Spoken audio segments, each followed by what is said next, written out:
Next, I am moving on to theorems related to vector spaces. First theorem is existence theorem. We have to prove that there exists a basis for each finite dimensional vector space. So, let us suppose V over F is finite dimensional. Now, if you can recall by definition of finite dimensional vector space, what we said, a vector space is finitely dimensional if and only if there exists a finite subset S of V such that linear span of S is equal to V. So using this definition, we can say that there exists S contained in V such that linear span of S is equal to V. Let us call this as equation number 1. Now this set, without loss of generality, we can assume that all the elements of this set are non-zero. Alright, because zero element would cause some trouble that would always make the set linearly dependent. But in order to prove for a basis, we would need a linearly independent set. So we are doing this. Alright. So now we have assumed that all the elements of this set are non-zero. Now S is contained in V. And there are two cases. S can be linearly independent or S can be linearly dependent. If S is linearly independent, then I think we are done, because S is linearly independent. Already by our equation number 1, we have linear span of S is equal to V. So this would imply that S is basis of V. Now if S is linearly dependent, what does that mean? That means there exists at least one element. Let me fix, say, alpha m. If our S is alpha 1, alpha 2 up to alpha n, then I am fixing any one of alpha m's, m lying between 2 to n, such that alpha m can be written as linear combination of remaining elements I from 1 to n, ai alpha, but this m minus 1. Alright, so what I would do, I am going to remove this alpha m from this S and call that set S1. So now this set is alpha 1, alpha 2 up to alpha m minus 1. We deleted. Is this thing okay? Why I have written like this? This is the definition of linear dependence. Linear dependence means any one, when you write linear combination of these elements, then at least one of those coordinates become non-zero, and we could write that vector whose coordinate became non-zero as linear combination of remaining vectors. That is why I have written like this. Let me call this as equation number 2. All right. Now I have made a new set S1 from S by removing alpha m. What was alpha m? Alpha m was a random element from 2 to n, in between this. So 2 up to n. N is the last element. So I have deleted alpha m. So alpha 1, alpha 2 up to alpha m minus 1, then alpha m plus 1, and so on up to alpha n. Now what we need to prove, we will prove that this S1, now this is equal, its linear span is now equal to V. So in order to prove this, can you observe, so we need to prove two things, hai na? First is linear span of S1 is contained in V. Other thing, we need to show that linear span of V is contained in linear span of S1. These two things we need to show. I will say that this is obvious, Why obvious? Because what is S1? S1 is subset of S. It is made out of S by deleting one element. So S1 is contained in S. It means linear span of S1 will also be contained in linear span of S. And what is linear span of S? Linear span of S by our equation number 1, it is equal to V, है ना? But as per definition, linear span of S is equal to V. It means linear span of S1 is contained in V.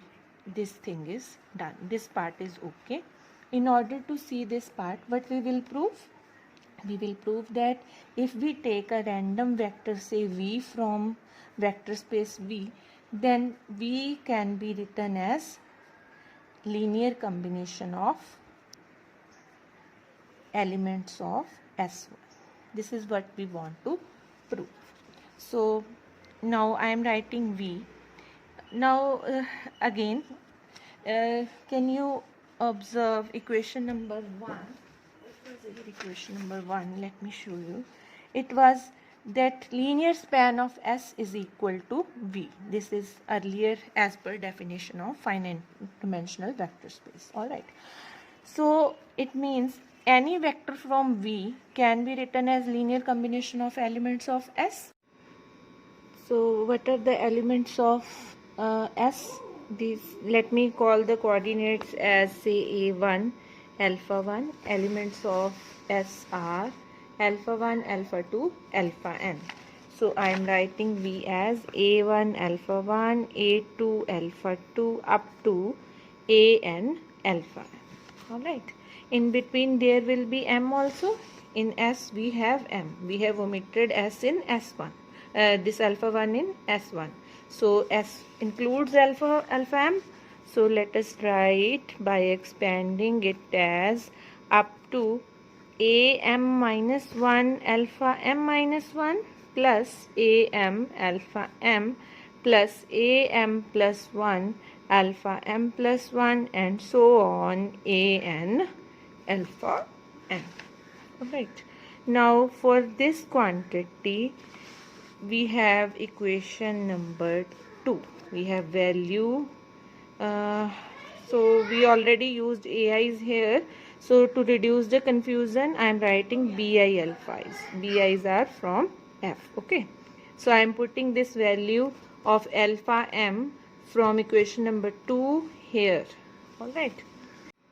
So this equation will now become A1 alpha 1 Am minus 1 alpha M minus 1 plus Am from equation number 2 value of alpha M summation I from 1 to M minus 1 Bi alpha.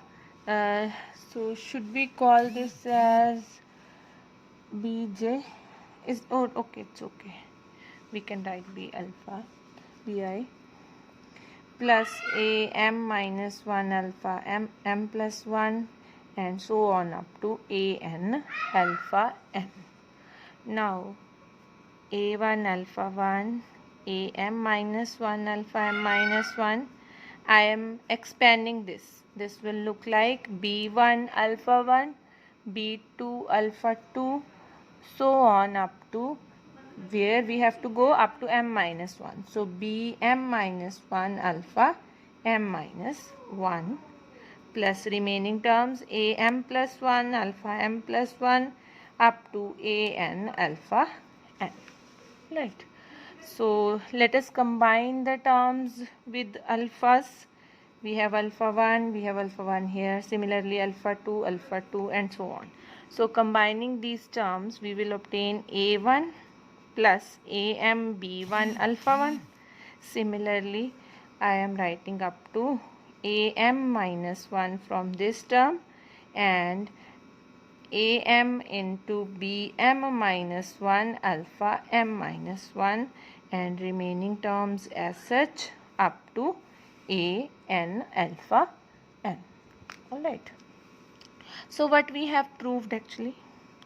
We have taken a vector V, a random vector V from our vector space, and we have written V as linear combination of which elements? Linear combination of alpha 1, alpha 2 up to alpha m minus 1, alpha m plus 1 up to alpha n. So which are these elements? These are the elements of S1 if you can observe. So a random element from VF has been written as linear combination of elements of S1. So V is belonging to linear span of S1. It means vector space is contained in linear span of S1, and linear span of S1 is already contained in V from our equation number 3 that we did earlier, and from equation number 3 and 4 we have concluded that V is equal to linear span of S1. So what we have actually proved? See, we started with set S and we said if it is linearly independent then it is a basis. If it is not, if it is linearly dependent, then we made a new set S1 by omitting the element which was linear combination of remaining elements, and we have now written our vector space as linear span of this S1. So every time whether this S is independent or dependent, we have written the elements of V as linear combination of elements of set S. So this S is the basis of our vector space.